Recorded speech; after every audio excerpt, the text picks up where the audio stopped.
Okay, well, yeah. So, do you want to introduce yourself to the camera?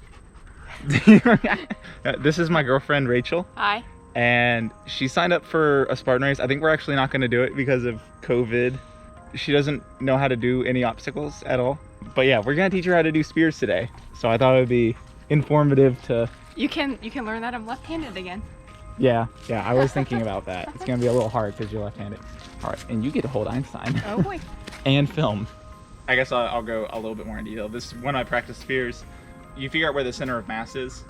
The easiest way to do this is just start your hands on either end and like move them in slowly. This guarantees that your hands will hone in on wherever the center of mass is. You can tell it's the center of mass because it balances like on a point like that. Put your hand a little behind it, and then you have to figure out what grip you're going with. I used to grab it like flat on like that, but Mike got me into doing this grip, which apparently is how he used to throw a javelin in high school. Oh, okay. That kind of makes sense. So you get it a little behind the center of mass. If you keep it on the center of mass, there's a chance that when you throw it, it's not going to land straight. And the same thing if you grab ahead of the center of mass, you'll throw it and it might turn in the air. It's better to grab just a little behind the center of mass, but not like all the way back here. Pick a stance, like a boxer stance, right? But yeah, I used to like step like this, but I found that was like adding inconsistencies to my throws. I found it's like way more consistent not to step. And like the most important part is focusing on your wrist and making sure it's locked. So you don't want your wrist to bend or flop. If you have like a throw and your wrist is like limp, you might kind of throw it limp and like throw the spear a little to the right or left. So you want to have it locked off. And then you just throw and hit the tree. What I mean. And then you just kind of keep on. Because you want them to make that like meaty sound where they're hitting the tree dead on. You can hit them like this, but if like your target is here and your spear hits like this, there's a chance that it'll hang down. And if the spear is touching the ground, it doesn't count. It doesn't count. So ideally you want to kind of hit it this angle or this angle. So it's just this is like all one take. I want to note. I was sitting here thinking, I was like, oh, if I mess this up, I'm gonna have to redo this whole shot. That was good. How far away is the... 25 feet is standard for Spartan races. Okay. So yeah, like that's why I picked this tree. Did you measure it? Yeah, I brought a tape measure out, and it's almost exactly 25 feet. Like you can tell how much I've thrown at this tree, because you can, like the bark is stripped off. This is all from spear throws. Now we're gonna have you like learn. I'm gonna grab the dog too.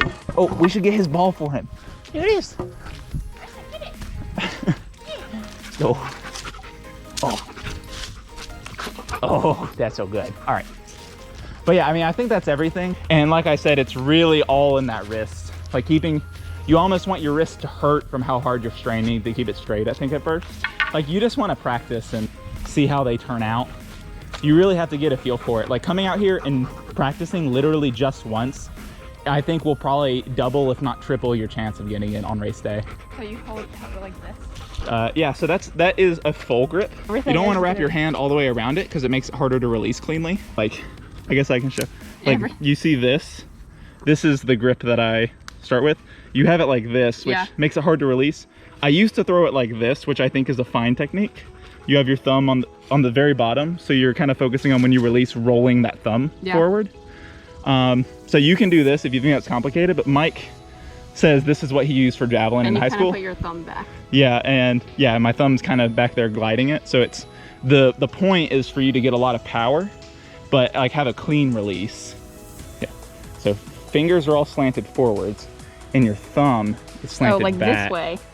Yeah, and then these fingers are slanted forward, and your thumb can come a little higher right there, and that's what you want it to look like. So thumb behind you. Yeah. Right. Yeah, like you don't want to feel like you're having to apply a lot of force on your hand to keep it from tilting. Like you don't want the spear to smack into the wall this way. You want it to land going into it. So I would almost not even focus on aiming. You just try and focus on getting the spear to stay straight in the air. Okay. Because that's like one of the hardest parts. It is, yeah. Like I think we have spear footage of you at the one race you did and you didn't practice at all. And like the spear just kind of flops.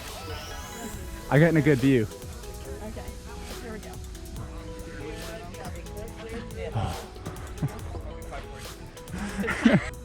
I don't step forward.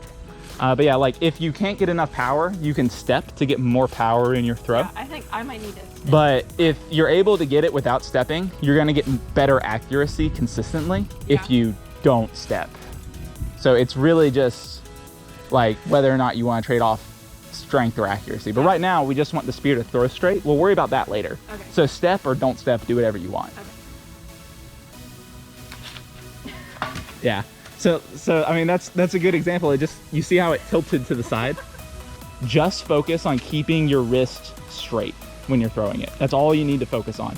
Don't focus on aiming or anything like that, because your wrist is going to control how like straight it flies, really. Okay, that was a lot better. It flew straighter.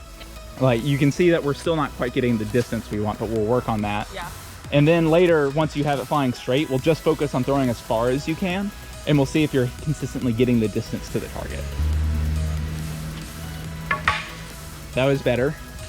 Because I'm used to throwing like a softball or baseball. Yeah, it's different. Yeah. Like it's not like any kind of throwing motion I'm familiar with. But like you can see like how I'm standing, I'm gonna go like this. So I'm kind of pushing out forward, but I'm also rotating. So. And that was probably the best throw I've had so far. Sometimes if I want to work on doing power, I'll take like an extra few steps. So I mean, this turns it closer into like a 33, 34 foot throw. If I just... For you, the two most important things are, if you're just learning it, is getting it to throw straight and then getting it to throw far enough. Because if you don't do those two things, even if you hit the target, the spear's not going to go in. You know, I've seen people hit targets dead on, but they didn't throw it hard enough, so it just kind of pokes and falls to the ground. Yeah. And you're just like, you know, it's kind of gut-wrenching. If you're able to throw it far enough and straight enough, every so often you're just going to happen to get it in, even if you aren't that accurate. Yeah. But if you're really accurate, but you can't throw it far enough with enough power, yeah, you'll never get it. You have to be able to hit that range. Slow-mo, like it seems like your technique's a lot better. So what we talked about with you was when you were throwing, you were doing something like this before. And then I said, like, as you want to throw, you want to make sure at all points in time, the spear is pointing towards the target. That way, at no matter what point you release, the spear releases flying straight. If you do a thing where you sweep your spear out, and let's say you release it a little too late, it's gonna fly off and rotate like this. That's part of where like you having a limp wrist also comes into effect. Like even if you mean to keep it straight and your wrist is limp, notice that like if I just don't hold it straight, as I throw, if I don't hold it as firmly as I can, and I just kind of throw the spear, it's doing this arcing motion where as I throw it, it's naturally pointing up. So it makes it a lot harder. You can, with a limp wrist, throw it fine, but it's just a lot harder to control. So it's best to keep your wrist firm. Your three spear throws, the first three, just because like I didn't actually film the landing, were all really straight. Yeah. And like pretty much right on what we're looking for. They flew straight. They were flying straight at the target and they fell. And you were doing exactly what I was saying, which is just keep it straight. Yeah. And you just weren't getting the power out of it. So then the last one I told you to throw more power, and you can see on the footage you just don't keep it straight. And that last one you threw it with more power, but it just flew off. Yeah. So arm out, I think, kind of helped me. Yeah, you also did the thing, like, I keep my arm out, and that kind of helps with bounce, because if my spear is back here, keeping my arm out, pointed at the target, helps me just kind of balance out without having to focus. If my arm's down here, you know, I'm there, my body is going to kind of move a lot more. Yeah, I tended to throw it up more when I did that. And I also find that just pointing at where I want to go with my hand straight out, it helps me kind of mentally aim. Yeah. But yeah, I mean, I think right now we actually have your spears throwing straight. So now, like, if we move up to like right here and we start throwing, you should be able to hit the tree. Yeah. So I think now what we're going to focus on is getting you to actually just hit the tree. So we're not going to worry about throwing it powerfully. We're just going to throw it straight and accurately.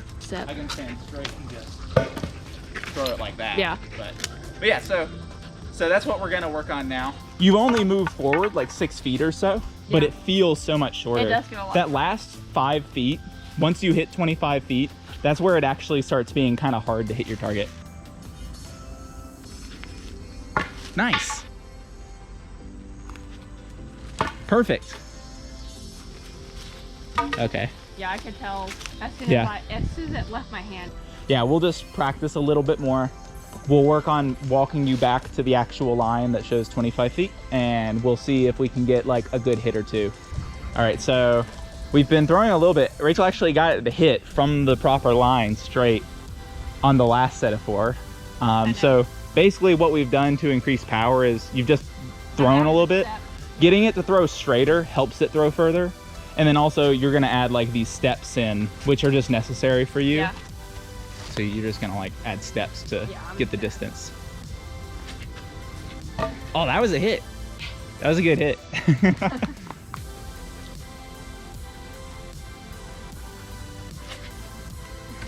Okay. That one flew straight. Yeah. And just hit the base of the tree, so it just didn't go high enough. Just like as a recap, we start off like just trying to get it to fly straight. And do you think like holding your wrist straight helps, or the grip? Like what do you think helped you throw it straight the most? Still kind of through things like I think the downward tilt actually I think really helps. And then just trying to keep my shoulders straight and keeping my arm out just kind of did help me focus just like on the target and keeping it straight. Adding in the step helped with the power because I can't do it without taking a step. We knocked this out in like 40 minutes, I think. But yeah, so the most important thing is getting out here and just doing it at least once and like getting time on it. You can't just watch a video and then everything be fine. But watching a video and getting little tips like that helps a lot for like a direction of where to start improving. I think that's fun. But yeah, we're heading in. Yeah, thanks everyone for watching. If anyone's still with us, I'm gonna have to do a lot of editing down. But yeah, this was fun. Yeah, have a good day.